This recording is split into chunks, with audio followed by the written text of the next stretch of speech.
Donc, le titre de la conférence, Initiation à la génétique, bien sûr, appliqué à l'élevage du chardonneret, l'élevage de canaries, l'élevage de frangilité en général.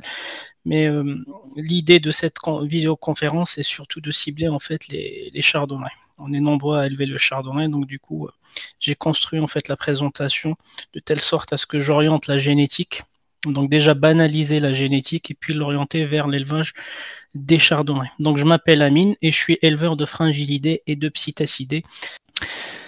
Donc moi j'ai commencé l'élevage très jeune. Je suis dans une famille où les parents sont déjà éleveurs de canaris de couleur, des grandes perruches. Donc moi j'ai commencé l'élevage à l'âge de 9 ans. Comme tout le monde, j'ai commencé par des petits becs crochus, la perruche ondulée, les mandarins, les moineaux du Japon, etc., etc.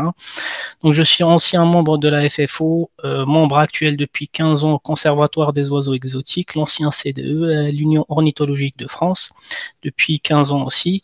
Je suis membre des clubs techniques COT et CTP. Je suis adhérent aux deux associations françaises, donc l'EIE France et Amis des oiseaux de l'Eure et Loire. Après avoir élevé plusieurs espèces d'oiseaux, actuellement, j'ai quelques perroquets apprivoisés depuis une quinzaine d'années, une dizaine, quinzaine d'années, des majors depuis 2015. Le major, c'est le chardonneret frigoris, et des canaris de posture, donc les UP allemands, depuis 2020. Sachant qu'avant 2020, j'ai élevé beaucoup de canaris de couleur. Ça veut dire quoi? Ça veut dire quoi? Ça veut dire lié au gène, ça veut dire lié à l'ADN. Donc c'est là où il faut distinguer en fait ce qui est mutation de ce qui est aberration. Une aberration n'est pas liée à l'ADN, mais par contre, une mutation, elle est liée à l'ADN. Donc elle se transmet de génération en génération. Donc c'est pour ça le rôle d'un éleveur de chardonneret mutation, c'est de ne pas perdre ces mutations dans ses croisements. C'est-à-dire d'année en année, il faut qu'il maîtrise les règles de la génétique de telle façon à ce qu'il ne perd pas ces mutations dans les croisements.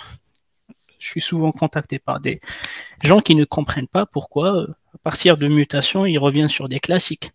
Pourquoi, au bout de 2-3 ans, en fait, ils ne voient plus de mutation dans leur élevage? C'est parce qu'ils ne maîtrisent pas ces règles de mutation. Ils détruisent la mutation en faisant, en fait, n'importe quel type de croisement.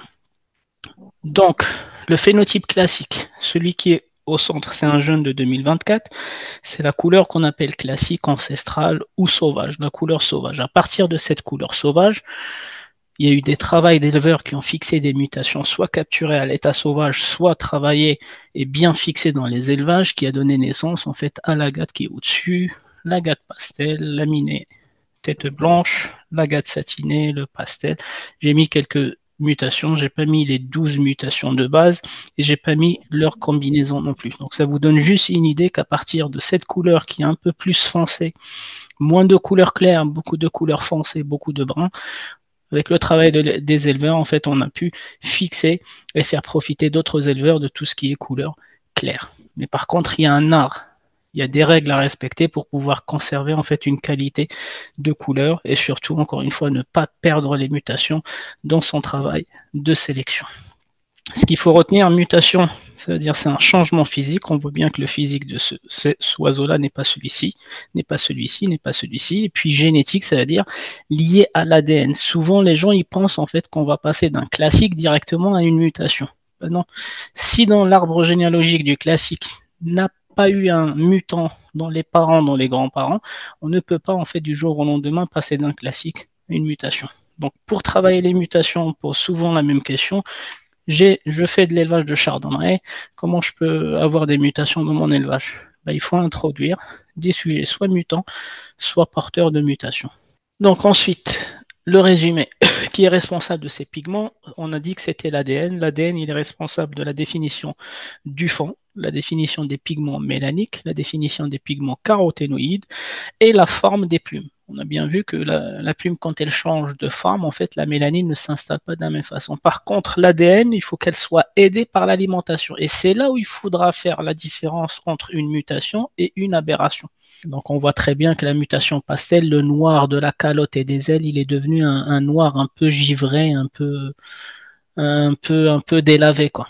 Et la phéomélanine, un peu pareil. Il a perdu en intensité en fait des flancs et de la poitrine. Donc ça, c'est la branche, dans ce groupe-là, c'est la branche qui va contenir des pigments noirs et bruns. La méthode numéro 2, c'est la méthode de la distribution. Voilà. Où là, Là, on va c'est mieux. passer. Voilà, on va passer en fait par le code génétique et le sexage de tout à l'heure. J'ai un père qui est classique et une mère qui est satinée. Donc le